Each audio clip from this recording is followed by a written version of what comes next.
Good morning, lads and ladies. Welcome back to Calc 1. Today we are going to continue our sort of initial foray into integration theory. Today is going to be quite notation heavy. We are going to learn to work with some representations of objects that you're familiar with, but we're going to be using different notation for them. It's my hope that everybody here had a super awesome pre-calculus class. You guys have seen this all before, and today's going to be easy peasy lemon squeezy, but I know better. So let's do this, and please, I want you to take especially careful notes today. I want you to be very, very careful. Make sure everything that shows up on the .cam gets into your notes, and just pay careful attention, pay close attention to the notation today. Notation, of course, always matters. I do try to communicate this, that you could be a brilliant mathematician, but if you can't write this shit down in a way that somebody else can read it, you're not going to have a whole lot of success in the field or any related fields, because other people need to be able to read your work. It's the nature of peer review. So without further ado, it's MAC2311 section 002 is a lecture, and today is the 19th of March.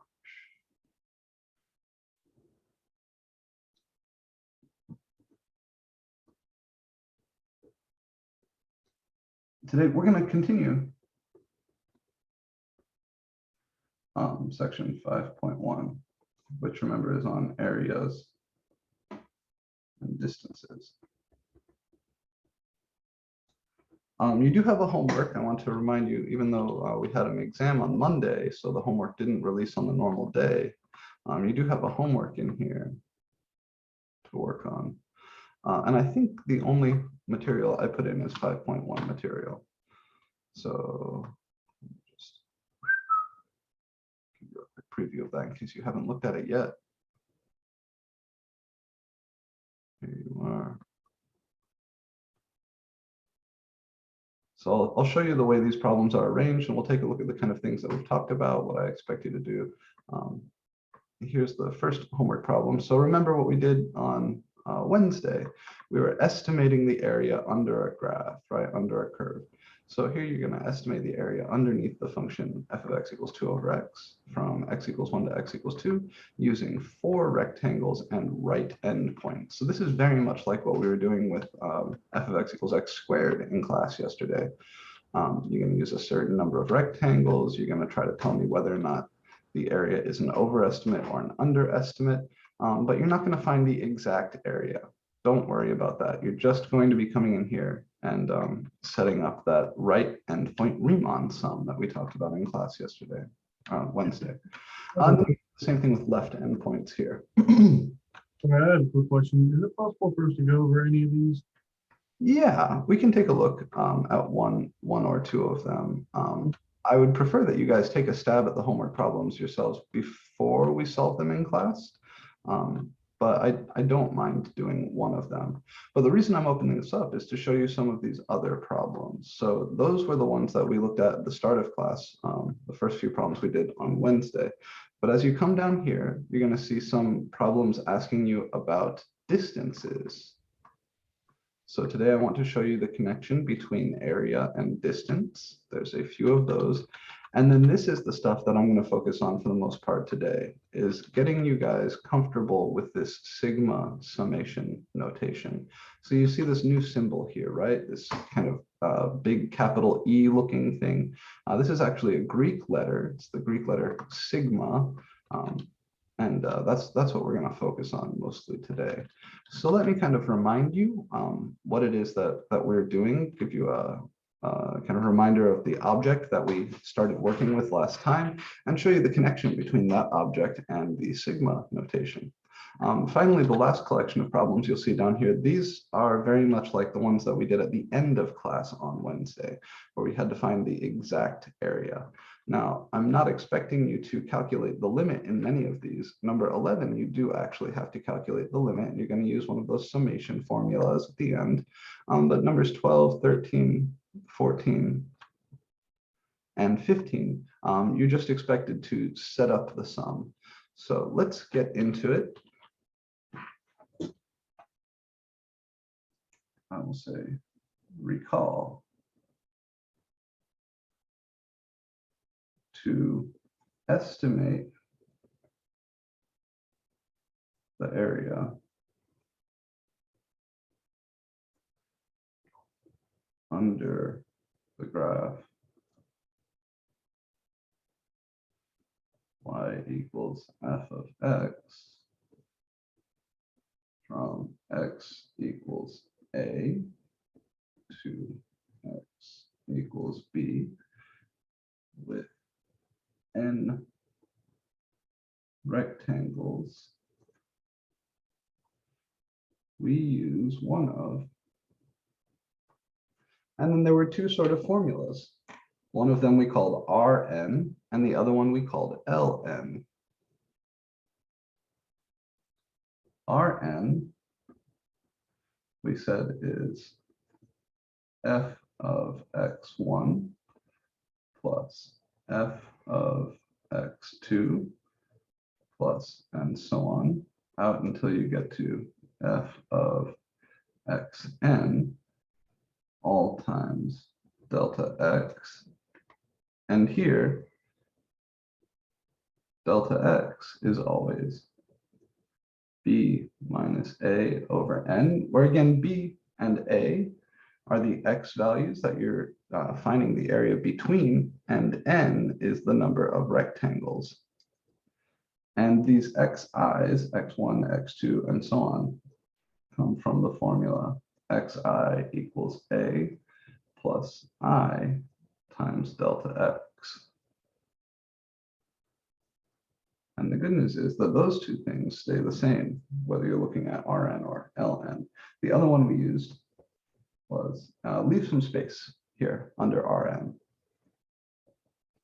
The other one we use is Ln. This is the left endpoint Riemann sum, where your rectangle's height is determined by the function value at the left endpoint of those subintervals. This is f of x0 plus f of x1 plus f of x2 all the way out to, we don't go, because we're starting at 0 and we still want n rectangles, we don't go 0 to n, that would be n plus 1 rectangles. Here we're going to stop one short, f of xn minus 1. And this is being multiplied by delta x as well. And again, delta x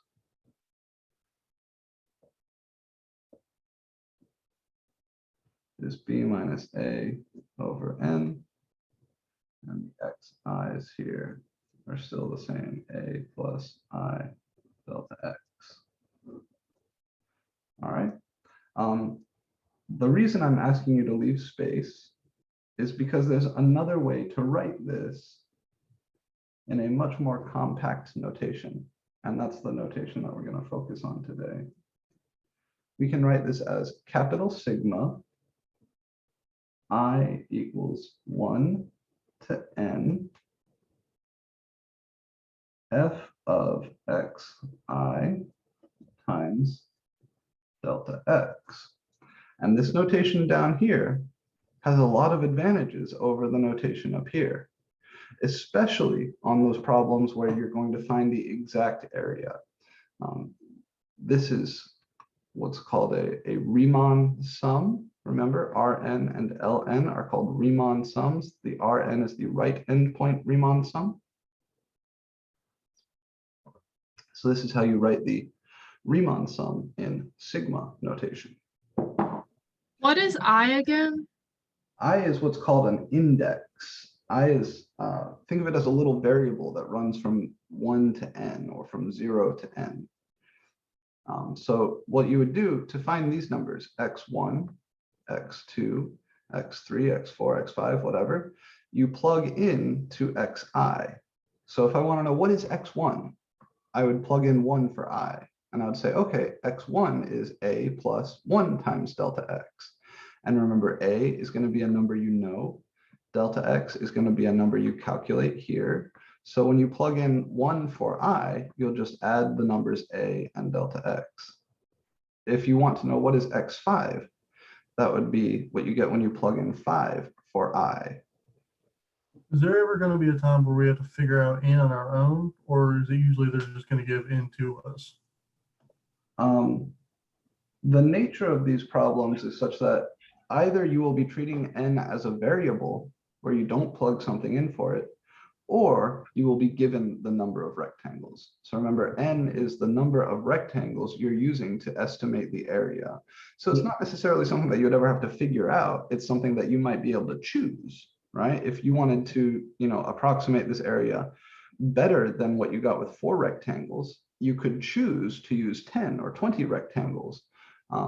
But the number n isn't something that we ever have to solve for. That's either given or we leave it as a variable. Okay, I just want to double check. Thank you. No problem. So if I want to take this sum here and rewrite it in the sigma notation like I did here, that's going to look like this. Capital sigma, I equals 0 up to n minus 1. And then the inside looks the same, f of xi times delta x. So these are the more compact ways of writing these formulas, right? You'll notice that, well, this takes quite a bit of space. This takes quite a bit of space. This is efficient and compact. This notation is also more evocative of the notation we'll be using in the coming weeks for what's called the definite integral. The capital sigma is what I want to talk about first. After I talk a little bit about capital sigma notation, we get some practice, Robert, I will go and install a few of those homework problems, maybe just one. But I'm going to do it using that sigma notation, at least starting with that sigma notation. So to understand this. Yeah, I'm sorry. Well, the only issue I had with one of the homework questions was like number 2. I was doing it the exact same way and coming up with a completely different answer than what they were coming up with. Like, I did it 4 or 5 times. I was like, all right, I got to look it up on Chegs. And the way they did it was the exact same way I was doing it, and it was coming up wrong. So I don't know what I was doing wrong there. That's interesting. All right, yeah, we'll take a look at homework 9, number 2 then after we have a little bit of practice with this. So to understand this shit, we need to get comfy with the sigma notation. Now, I'm just curious. I promise I won't judge, but could you just give me a thumbs up react in Zoom if you have seen this capital sigma notation before, if you saw it in your pre-calculus class? Okay, so a few people. Okay, maybe even a majority of people. That's nice to know. I am a lover of summation. Series and sequences are my wheelhouse, so I always try to include this stuff, but I know other pre-calc professors do not always do that. So what the fuck does this thing mean? Sigma is the Greek letter for S. It's the capital Greek letter for S. And it stands for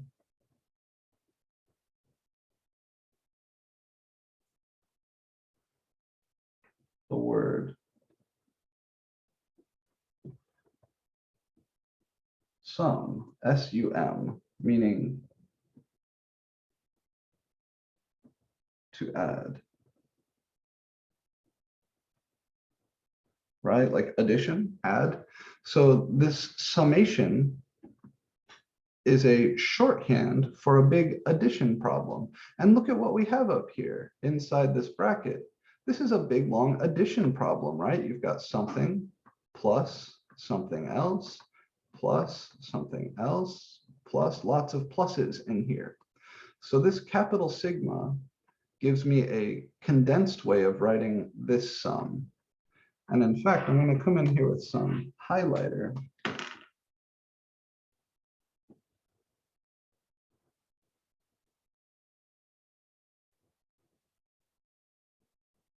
This part is this part. And similarly down here,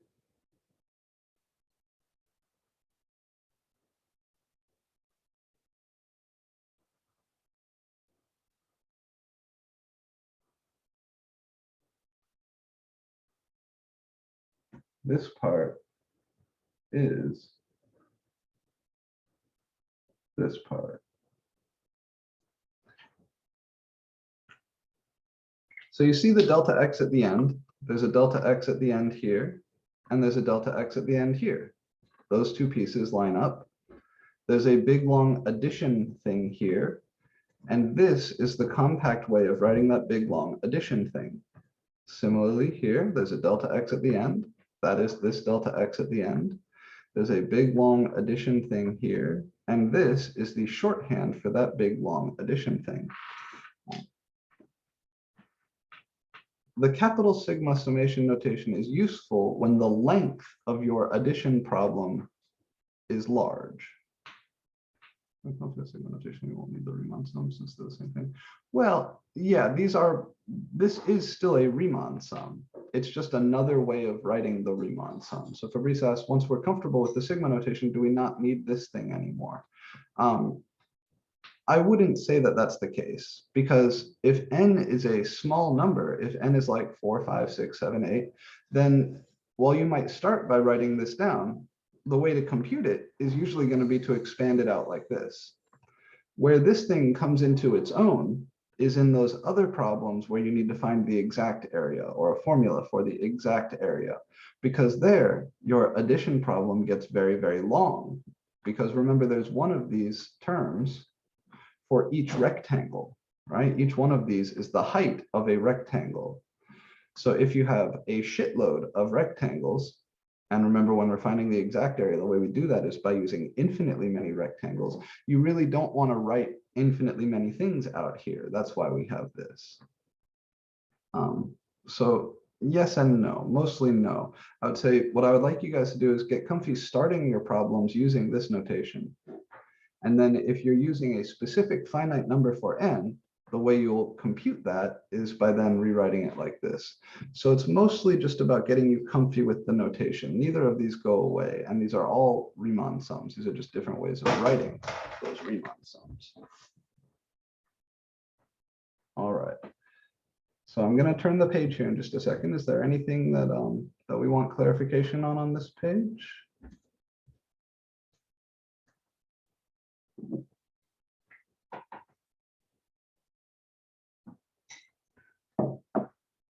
Okay. Oh, what is this? All right, that's some copy stuff.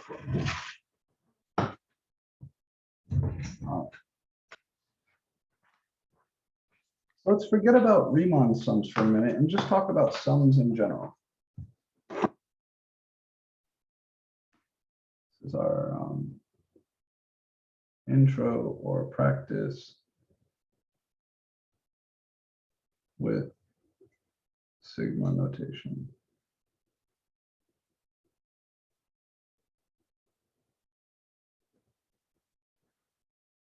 If I have a big addition problem, I want to compactly represent a big addition problem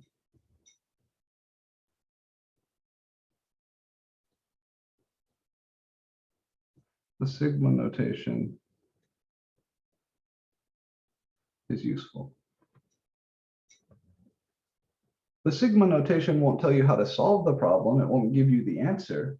It's just a convenient way of writing down a big long addition problem. So for example, if I want, well, actually, even before the example, let me say here, the definition of this sigma operator.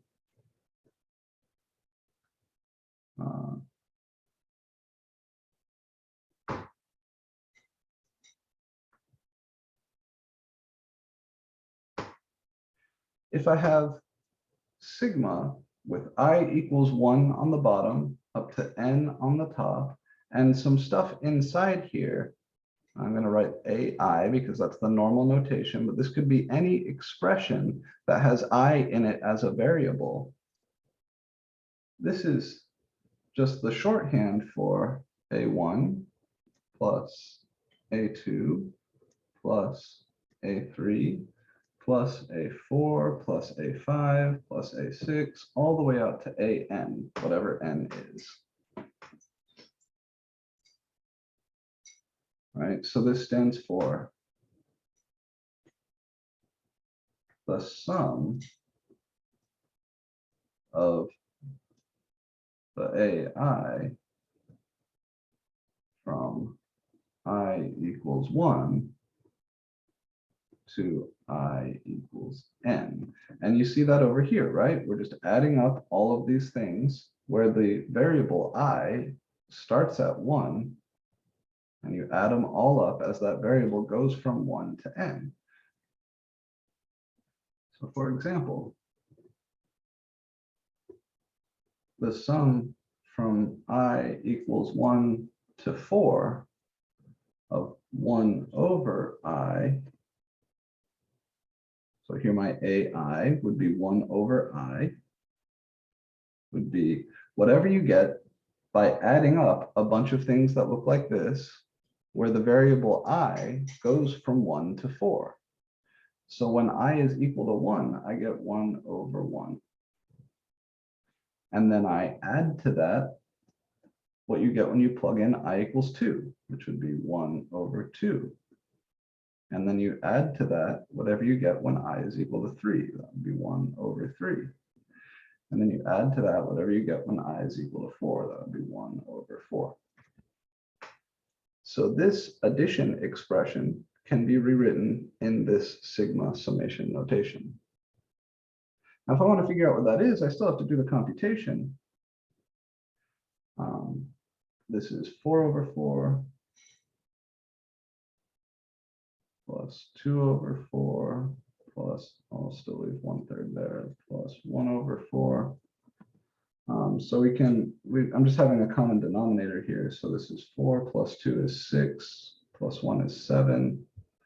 So this is 7/4 plus 1/3, right? Because the 1/3 had a different looking denominator. I'm just going to do that later.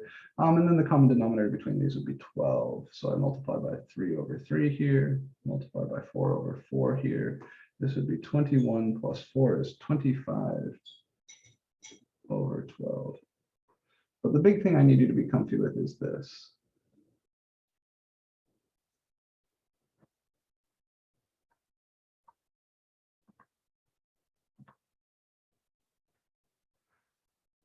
Well, remember, I is an index, so you'll always be told where I starts and where I stops. So like this first term, this is the I equals 1 term.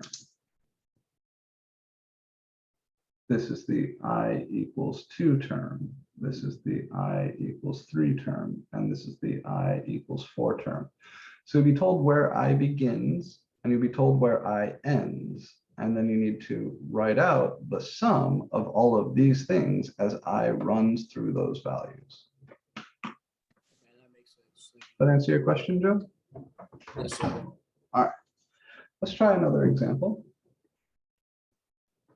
Let me look at the sum from I equals 0 to 4 of 2 to the I.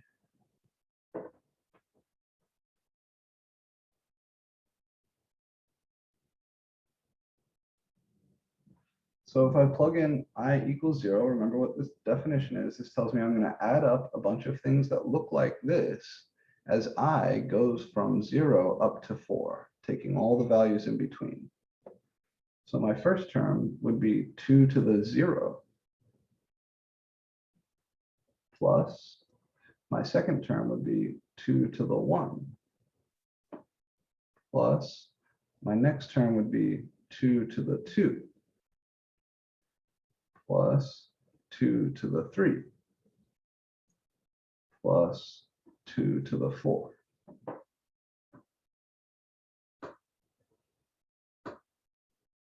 We'll get there. We'll get there, Mackenzie, I promise. Remember the L and the R, those guys can both be written in the sigma summation notation. So I just want to make sure you're comfortable with the notation, and then I will give you some examples where we write left and right Riemann sums in sigma notation. So this term right here is the I equals 0 term. This is the I equals 1 term. This is the I equals 2 term. This is the I equals 3 term. This is the I equals 4 term. So I'm going to plug in all the I values between whatever is down here and whatever is up here. And then I plug each of those in here separately and I add them all up. And we usually think about it as being done in order. And then if I had to evaluate this sum, I would say, okay, this is 1 plus 2 plus 4 plus 8 plus 16, right? So this is 3 plus 4 is 7, 7 plus 8 is 15, 15 plus 16 is 31. And you do have a handful of homework problems that are asking you to do just this, right? Just here's an expression in sigma notation, evaluate the sum. So like numbers 9, 8, 9, 10, and 11. No, just 8, 9, and 10, or like this. Another thing I can ask you to do is go back the other way. I could give you an expression like this and say, write this in sigma notation. So let's try one like that.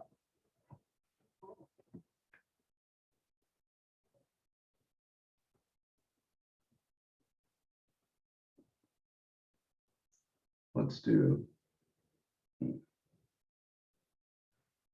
1 squared plus 2 squared plus 3 squared plus 4 squared plus 5 squared plus 6 squared in summation sigma notation.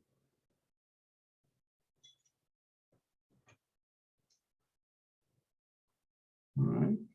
So this notation is called summation or sigma notation. You'll hear me use those terms interchangeably. How can I write this expression with a capital sigma? What does it look like? A 6 on top. Good. Yeah, And yeah. then- So we're going to have sigma I from something to 6. Where does I begin? 1. Good. And then what sort of things am I adding up here? I squared. Very good. Very good. Right? This is the sum from I equals 1 to 6 of I squared. It's 1 squared plus 2 squared plus 6 squared plus 4 squared plus 5 squared plus 6 squared. If I threw away this term, if I got rid of this first term here and I just had these guys, what would that do to this?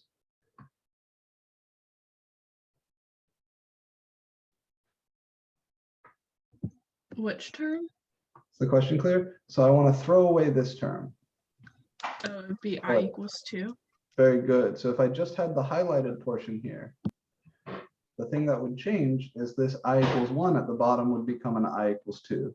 And similarly, if I threw away the last term and I just had these highlighted terms, that would change this 6 to a 5.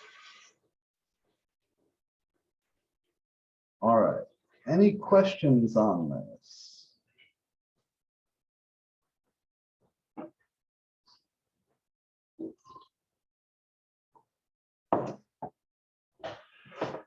I have one other thing I need to show you regarding the sigma summation notation before I can feel comfy that we've discussed it sufficiently.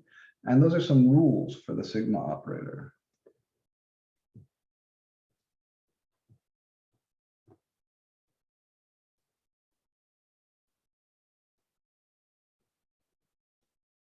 First rule, you can split it up over addition. So if you have the sum from I equals, 1 to n or whatever of AI plus BI, maybe you have two different looking things inside your sum and they are added together, then I can write this as the separate sums, sum from I equals 1 to n of the AI plus the sum from I equals 1 to n of BI. And if it works like that, you expect that it works like this. If they were being subtracted inside the original sum, they would be subtracted as separate sums.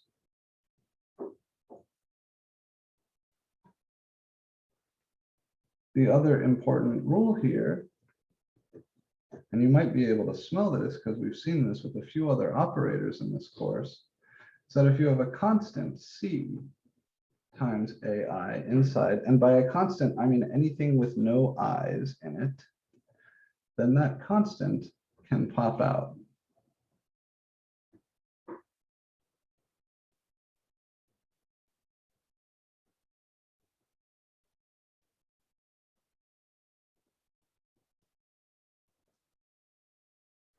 And here I want to be very clear. By constant, I don't necessarily mean doesn't have any variable expressions in it. I mean has no i's in it. So constant with respect to the index of summation.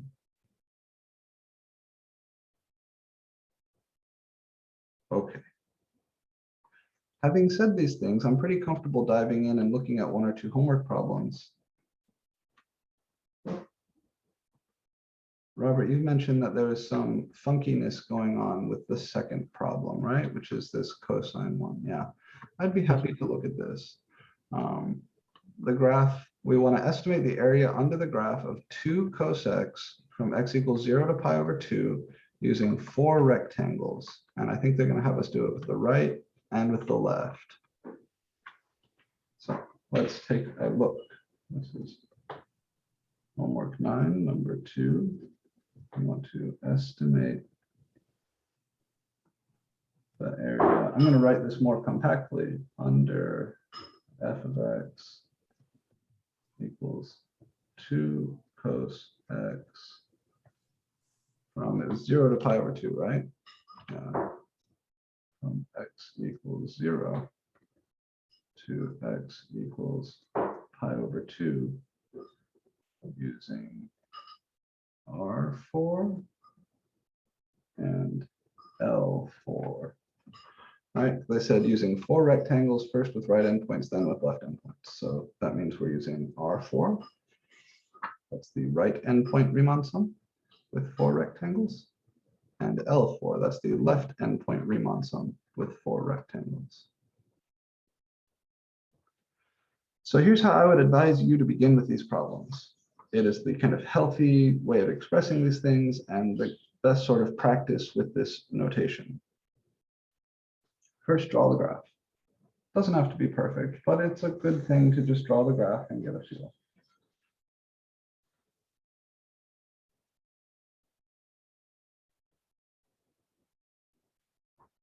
If I mark this up here as 1, and I mark this over here as pi over 2, you know, cosine starts out here with the horizontal tangent line, and it comes in here with the slope like -1. So here's sort of what cosine looks like from 0 to pi over 2. And then it would turn and start coming down here. But I don't particularly care what happens from there on because I'm just working from 0 to pi over 2. Of course, we know cosine is this wave, right? It would continue like that. I'm chopping this up, so I need to calculate my delta x. Here, a is 0. B is pi over 2. So I calculate my delta x. This is always the first thing. That's b minus a over n. N is 4, right? For both of these. So this is going to be pi over 2 minus 0 over 4, which is just pi over 2 divided by 4, which is pi over 8. Right, that's pi over 2 times 1/4, pi over 8. So my xi's, these are always a plus I delta x. And you notice I always write the formula first before plugging in. You should do that too. That's how you'll remember these. This is 0 plus I times pi over 8, which is just I pi over 8. So x0 is 0. x1, I plug in 1 for I here. That's going to be pi over 8. x2, I plug in 2 for I there. 2 pi over 8 is just pi over 4. 4. x3 is 3 pi over 8, and x4 is 4 pi over 8, which is pi over 2. So I'm sort of chopping this up into 4 equal length pieces. This over here, of course, is 0. This is pi over 8. This is pi over 4. And this is 3 pi over 8. All right. My first rectangle, if I'm using right endpoints, so let me go ahead and write down my right endpoint Riemann sum, R4. This would be sigma I from 1 to 4 f of xi times delta x.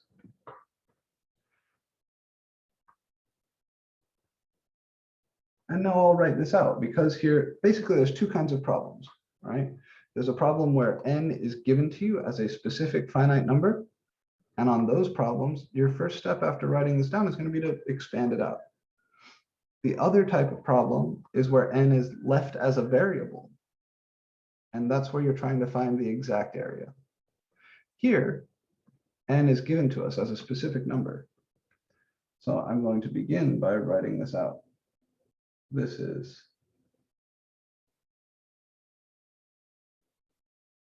f of x1 plus f of x2 plus f of x3 plus f of x4 times delta x. And we can kind of draw our picture here. The rectangle, first rectangle comes from the right endpoint of the first subinterval. The second rectangle comes from the right endpoint of the second subinterval. The third rectangle comes from the right point of the third subinterval. And the fourth rectangle comes from the right endpoint of the fourth subinterval, which is 0. So these points up here are what are determining my height.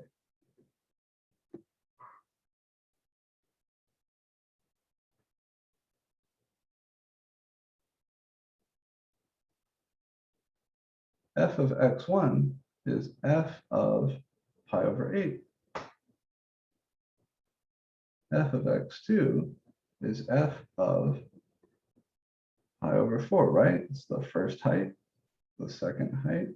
F of x3 is f of 3 pi over 8. And f of x4 is f of pi over 2. And delta x here is pi over 8. So my first step, I just write down the definition. What is R4? My second step, I expand out the sigma notation. You can kind of think of this sigma as being in a bracket.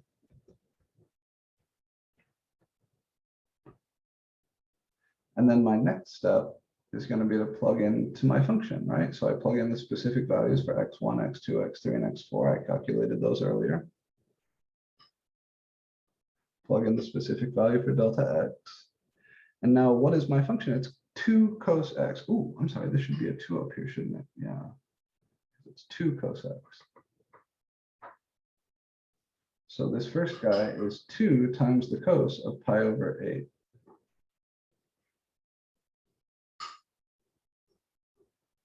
F of pi over 4 is 2 times the cos of pi over 4.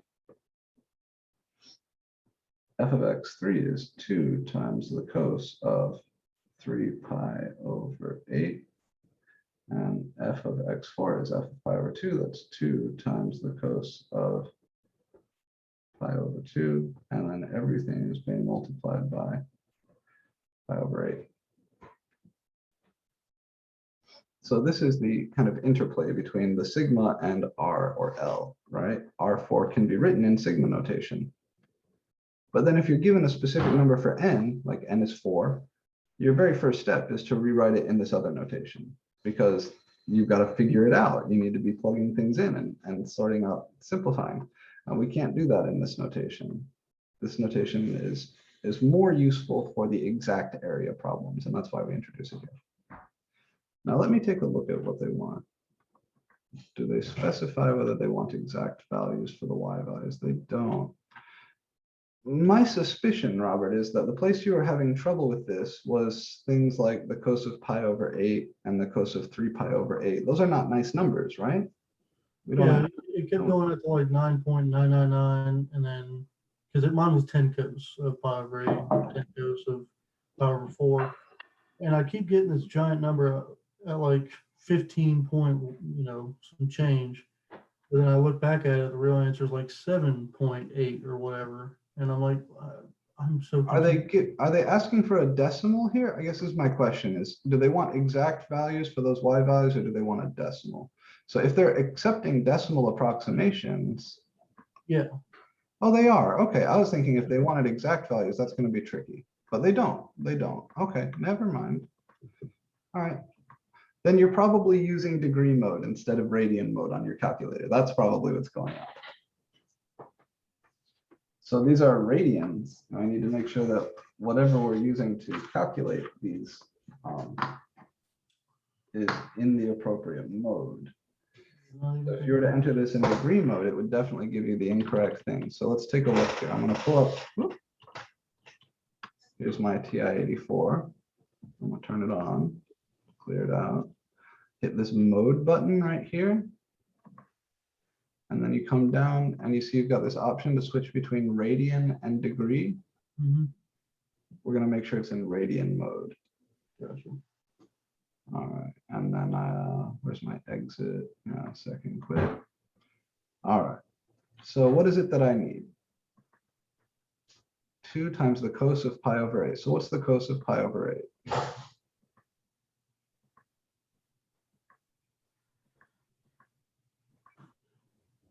It's this. I guess if I'm going to have to get this as a decimal, let me show you some tricks. Notice that there's a 2 attached to each of these things, right?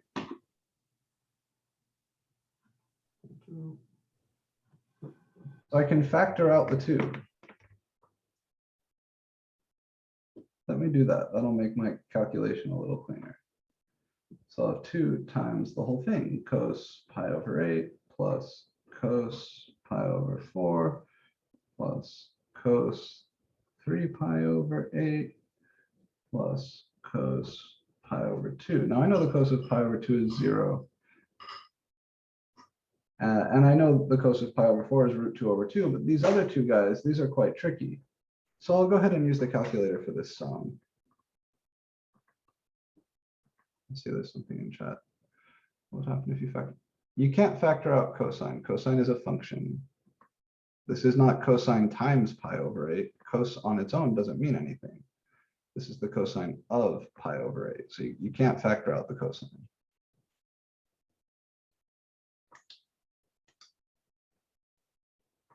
There was a similar question asked, I think, the other day, right? About like factoring out the f up here. It just doesn't work like that. This is not multiplication. These are functions. All right, so let me do it like this. I'm going to calculate the sum inside here. This is cos second pi over 8 close prime plus second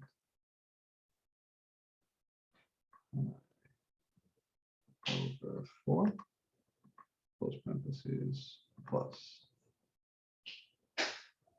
cos second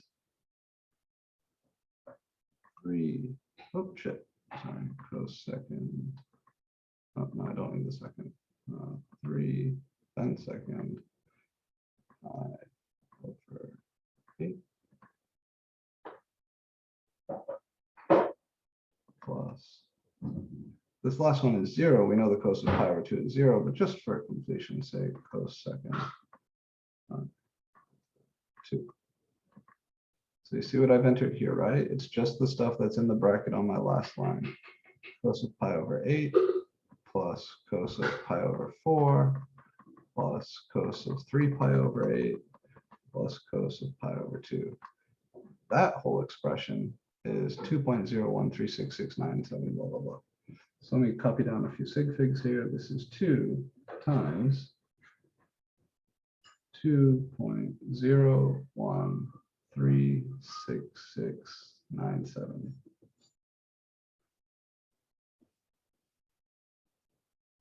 And then I still have my pi over 8 at the end.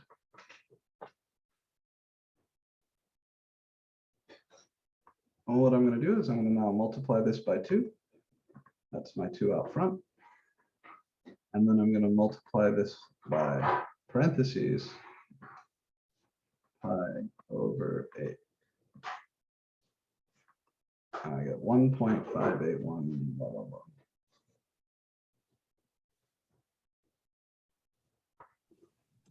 I'm sorry, yeah, you were correct. I went back and redid the old question and it was correct. I just had the calculator in the wrong mode. It's a very common mistake. Don't feel bad. The fact that you did it and talked about it in class means you just saved half your classmates from the same mistake. So I commend you for giving it a try and for asking. It's the right thing to do.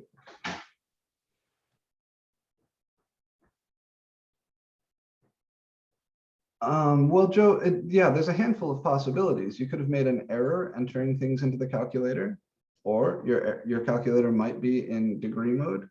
The most common mistake there is, assuming everything else was done correctly, is that, yeah, you probably left your calculator in degree mode. But you need to make sure of a bunch of things. Make sure that you're using parentheses appropriately and following the order of operations. That's a big one. I see that mistake a lot too. But I would recommend you do it exactly as I did it here, right? Factor out the 2, compute this sum inside, then multiply by 2 and multiply by pi over 8.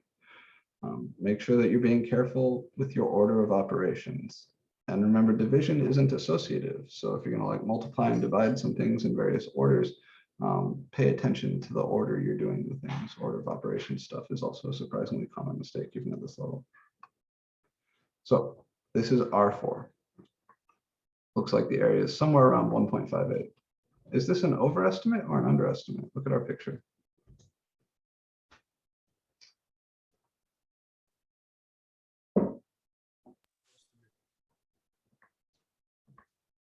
Yeah, this is an underestimate, right? I'm saying that I think the area under the curve is the area of these rectangles. But clearly there's area under the curve that isn't being measured, right? There's these white spaces in here that aren't being measured. Let's do the same thing using alpha.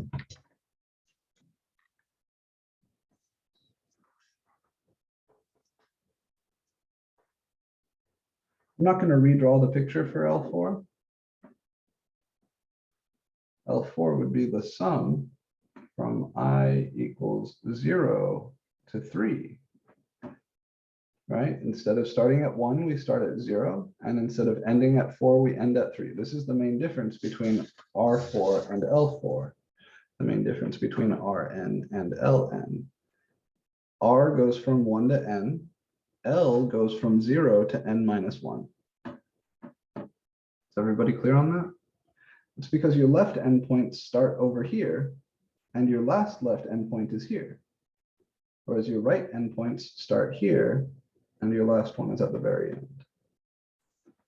And then everything else is the same. This would be f of xi times delta x which is f of x0 plus f of x1 plus f of x2 plus f of x3 all times delta x,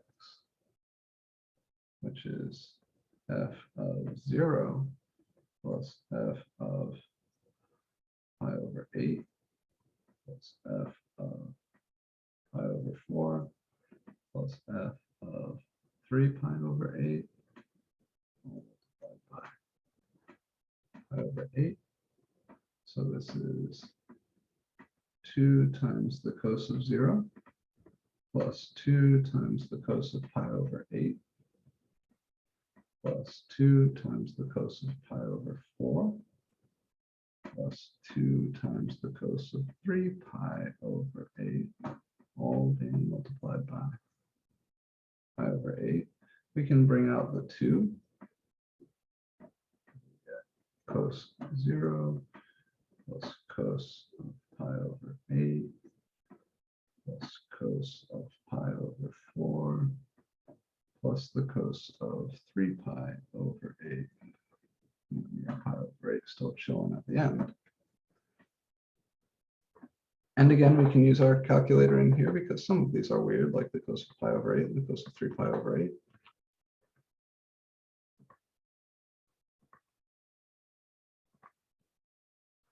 So I'll take my cos of 0. I know that that's 1, but it never hurts to just be careful.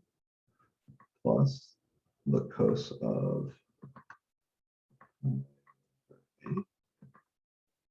plus the cos of cos of pi over 4 plus the cos of 3 pi over 8. So the sum inside there is about 3.013667. This is 2 times 3.013667, all being multiplied by pi over 8. So we're going to take that, we're going to double it, that's the 2, and then we're going to multiply that by parentheses over 8. Couldn't you also multiply it by pi over 4? You could, yeah, you It's can up combine the to 2 and the pi over 8 into a pi over 4, that would be fine. Yep. So here we'll get 2.36693-ish.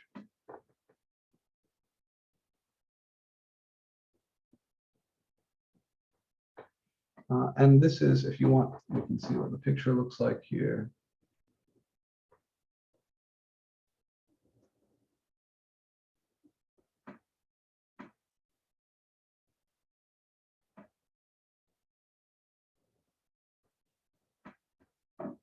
It's cosine from 0 to pi over 2. It continues like this, of course.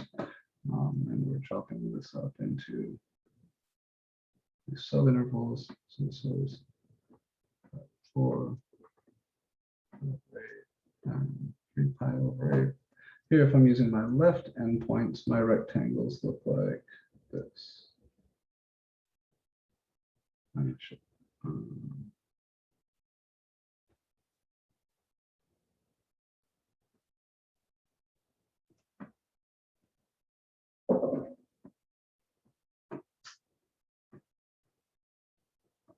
And so clearly this is an overestimate, right?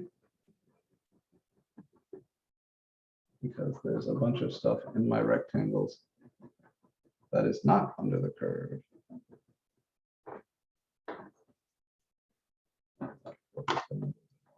Shading there.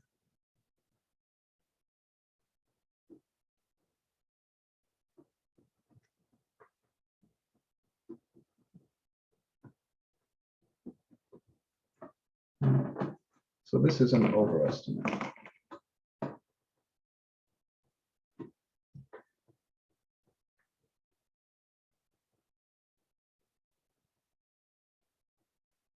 And the very clever idea that I don't remember who said it, but in class last time, of averaging the underestimate and the overestimate is a great idea. And that would give us a very reasonable approximation for the exact area under the curve. That would be quite clever. I like that idea a lot. And it is in fact giving you what's called the trapezoid rule. But because that's not a part of this class, I'm not going to stress on it. So what else did we want to talk about? I want to talk a little bit about when ln and rn over or underestimate respectively. Questions on this calculation before we move on?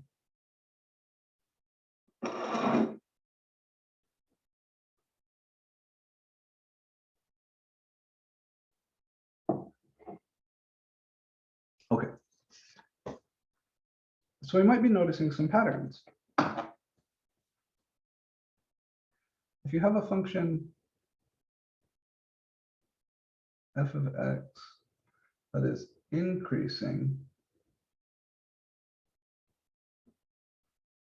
on the interval ab,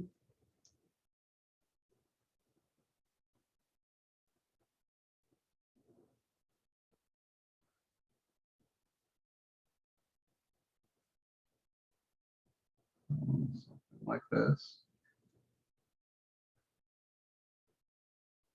then your approximations via left endpoints will always be underestimates.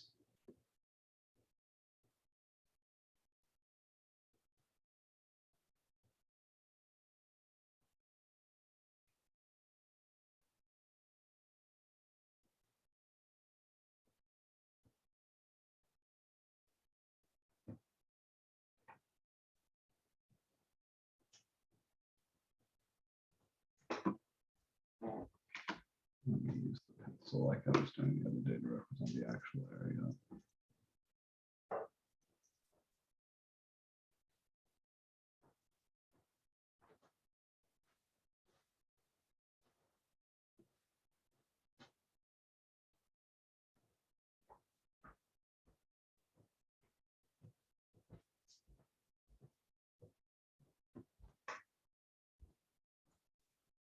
And this would be like L4.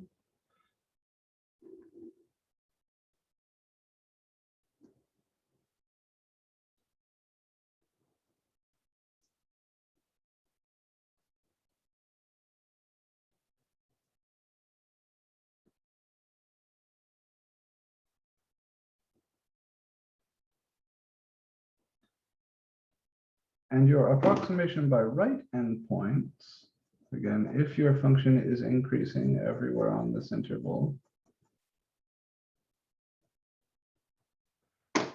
will always be an overestimate.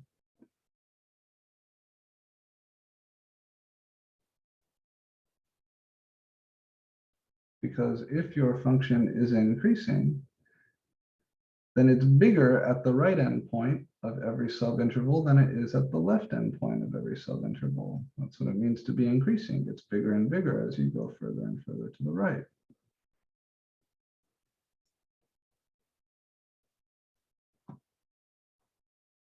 So if f is increasing, then ln will underestimate the area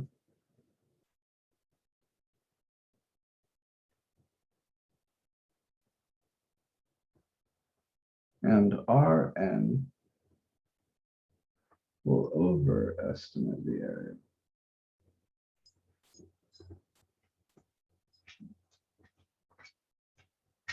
Similarly, I don't want to take the time to draw the picture.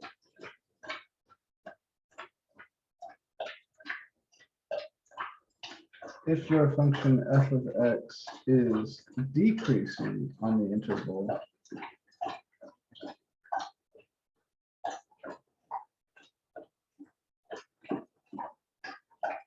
then ln will overestimate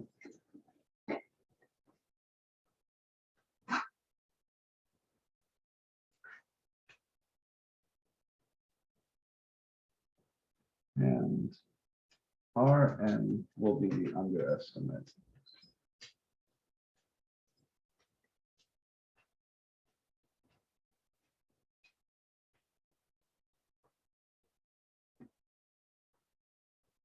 So these are just useful facts. Oftentimes you'll be asked, is this an overestimate or an underestimate?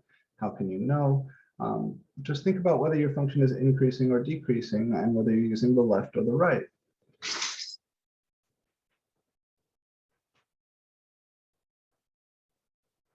The last thing I want to talk about here is the connection to distance. And we're going to talk more about this in section 5.2. But connections to physics.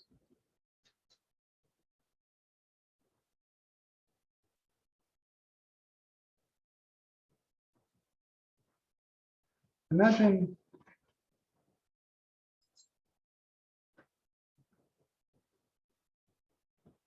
the curve, the function. You're finding the area under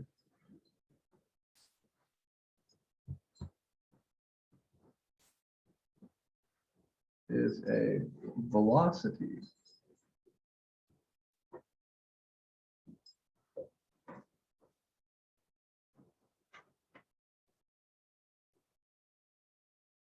So I have something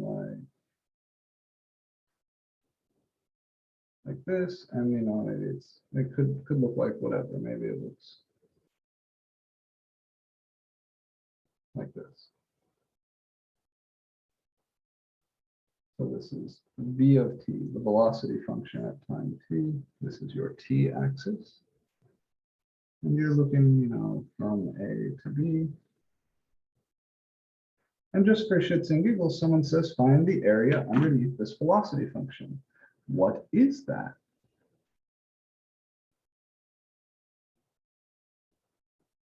Like, not what is the area, but what does the area represent? If you imagine one of your little rectangles in here,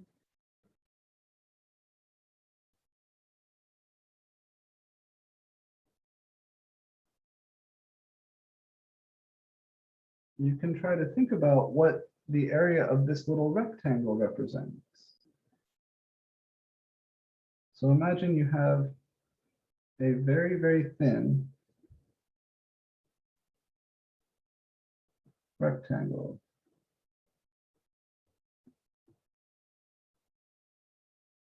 The width of the rectangle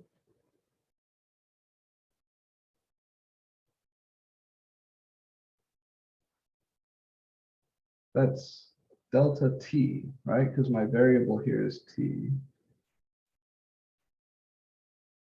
This is a small change in time.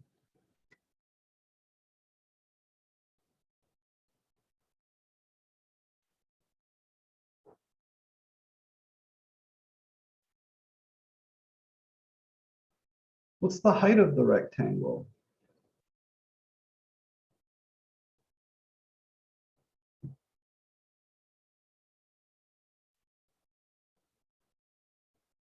Well, the height there at that moment, this is some point like t comma v of t, is v of t. And this is a speed or a velocity.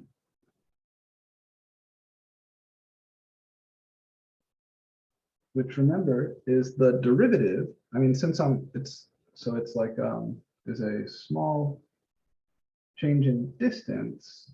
Remember, this is a distance over time. But it's not exactly distance over time. It's a little change in distance over a little change in time. Right? Everybody remembers this definition of velocity. It's the change in distance over the change in time. So the area of this rectangle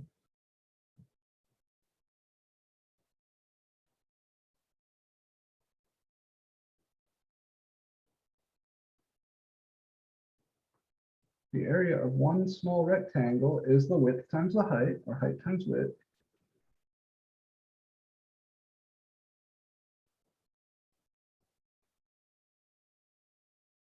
Which is a change in distance over a change in time times a small change in time.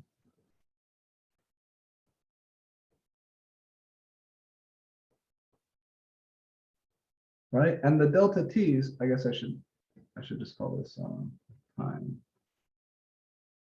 Delta time. If you multiply a small change in distance over a small change in time by a small change in time, you can cancel these and you get a small change in distance.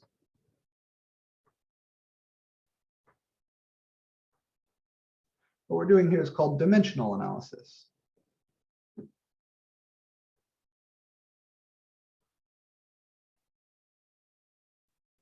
So if you take the area of this one small rectangle,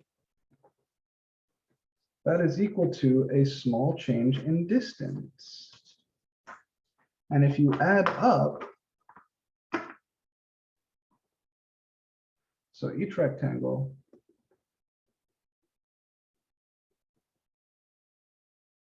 represents a small change in distance. Each rectangle area, I should say, the area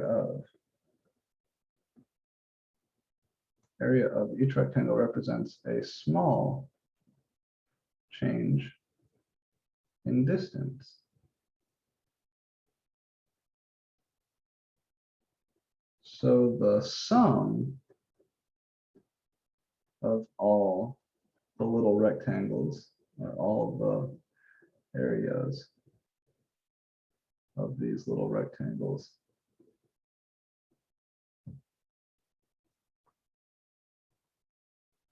is the sum of all the little distances.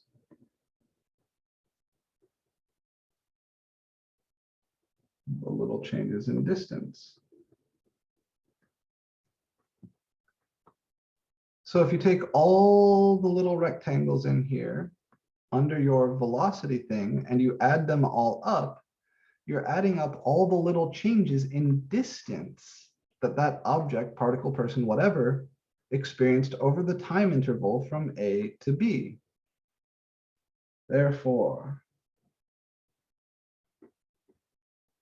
the area under the velocity curve B of t from t equals A to t equals B is equal to the total distance traveled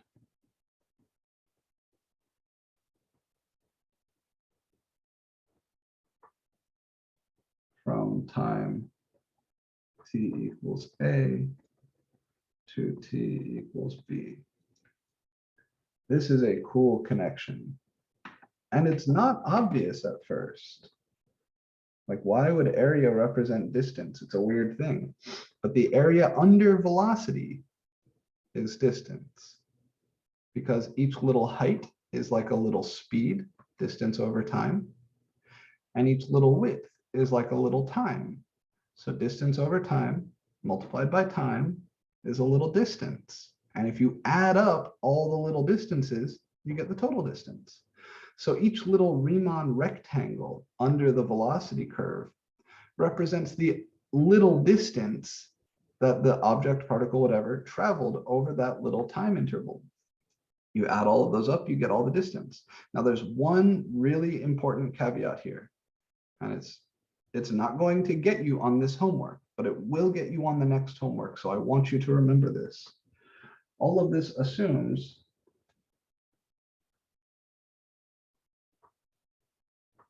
the velocity is positive.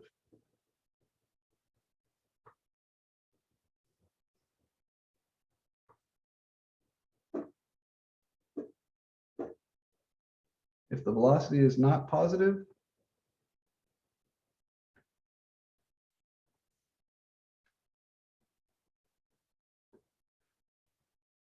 then the area is equal to the net change in displacement.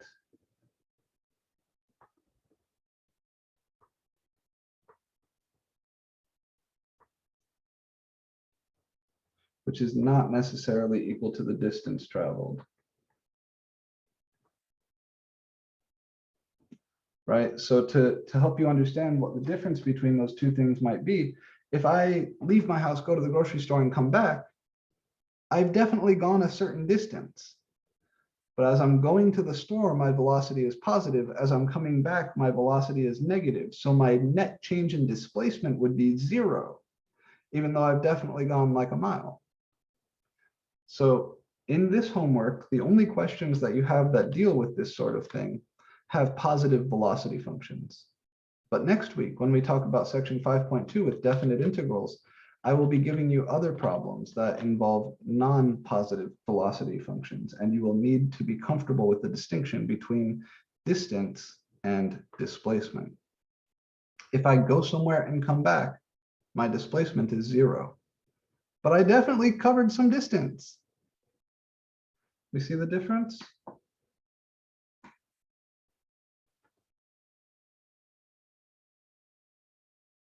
Questions on this?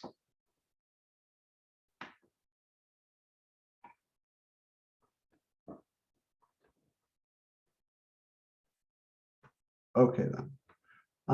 The last thing I would like to do before I get out of here is kind of just remind you of the definition that we use to find the exact area. So you had some problems in here. I hate how this fucking kicks me out all the time.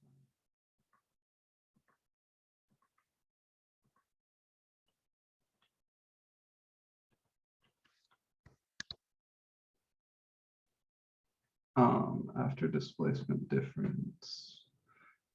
I'm not sure where you're looking. So area equals net change in displacement is not equal to distance traveled. Is that what we're looking for? Of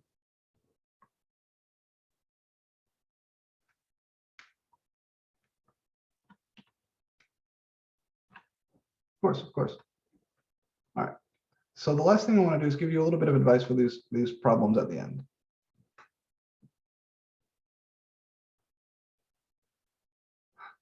We did one like this on Wednesday. The trick to these is to just follow what I did with the x cubed problem, but to do it in the sigma, or sorry, the x squared problem, but to do it in the sigma notation. So let me set up.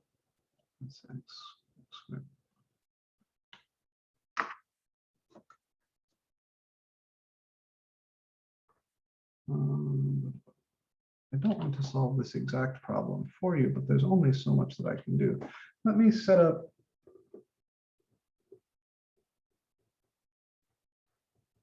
the limit representing the exact area under f of x equals, let's say, x squared plus 1 from x equals 0 to x equals 1. And I'm going to do this in the sigma notation. Recall that the exact area is the limit as n, as n goes to infinity of Rn.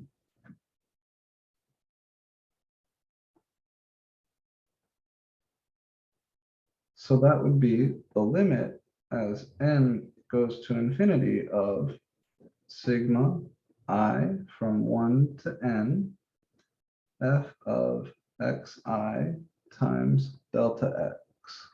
So those last few very scary looking problems in the homework, they all kind of look like this. To do these, we calculate delta x. It's always b minus a over n. And since this is a problem where I'm finding the exact area, remember I said there are two types of problems.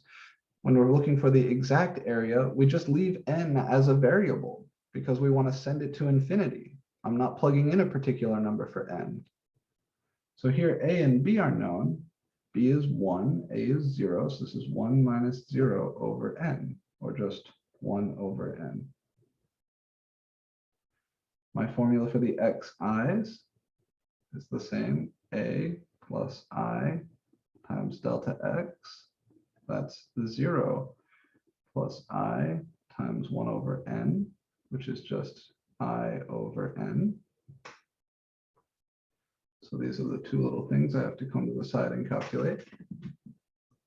So this is the limit as n goes to infinity of sigma I from 1 to n, f of xi, and xi is I over n, times delta x, which is 1 over n.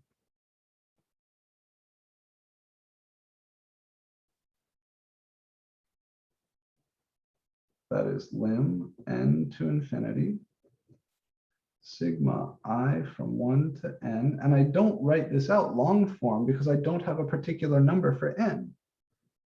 That's why we need this sigma notation. F of I over n, well, f of x is x squared. So f of I over n is x squared plus 1. So f of I over n is I over n squared plus 1. And this is what you're asked to do in most of those problems. However, one of those problems doesn't let you stop here. One of those problems asks you to go on and evaluate this limit, which is tricky. In order to do that, you need to employ a summation formula. So you would split this all up, you would distribute your 1 over n. I'll show you what it looks like here.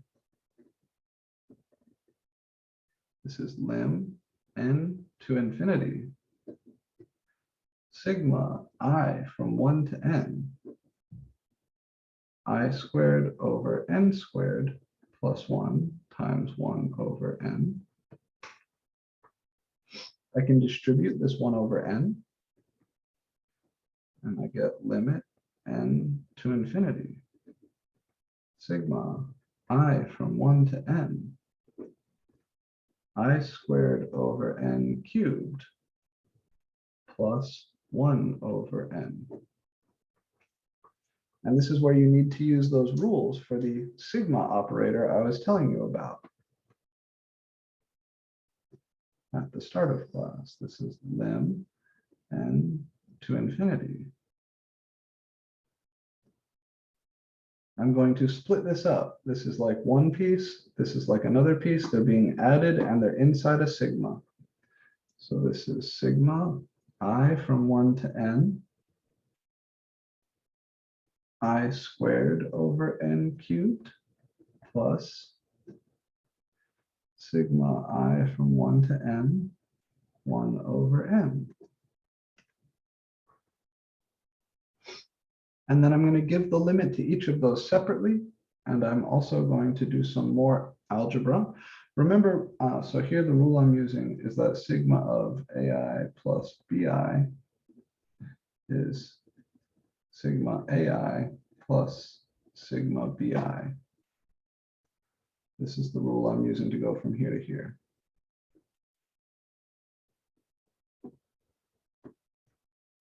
And then from each of these, I can pop out any constant. And remember what we mean by constant. A constant is anything that doesn't have an I in it. So this would be lim n to infinity bracket 1 over n cubed times sigma I from 1 to n of I squared plus 1 over n times sigma I from 1 to n of 1.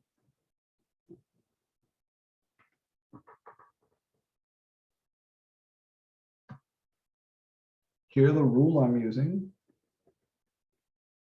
is that sigma of C times AI is equal to C times sigma of AI. The 1 over n cubed here is a constant with respect to the sum because it doesn't have any i's in it.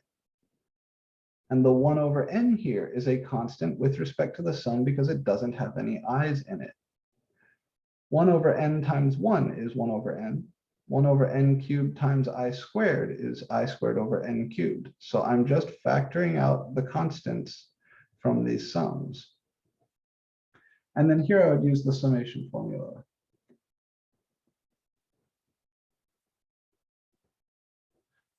One of these we used before. Sigma I from 1 to n of I squared is n times n plus 1 times 2n plus 1 over 6. And one that we haven't used, sigma I from 1 to n of 1, this is just n. There's one or two more of these, and I will be showing them to you. But here we would get lim n to infinity 1 over, so bracket, 1 over n cubed times n plus 1, 2n plus 1 over 6 plus 1 over n times n. Just replacing this sum with its summation formula, this sum with its summation formula. And from here, we calculate the limit.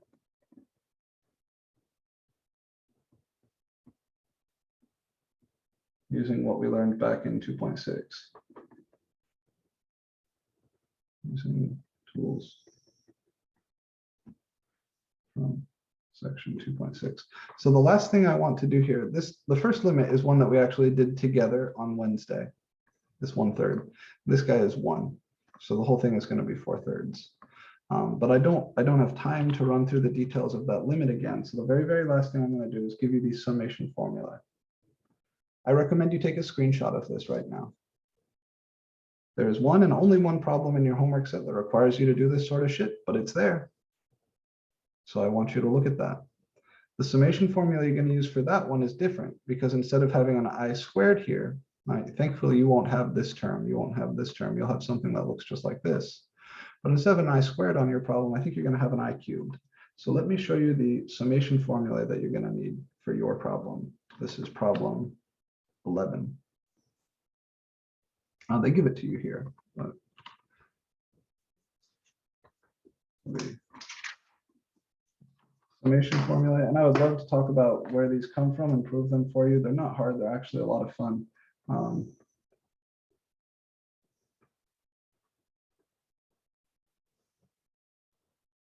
But we are pressed for time. Sigma I from 1 to n of 1, this is just 1 plus 1 plus 1 plus 1 n times.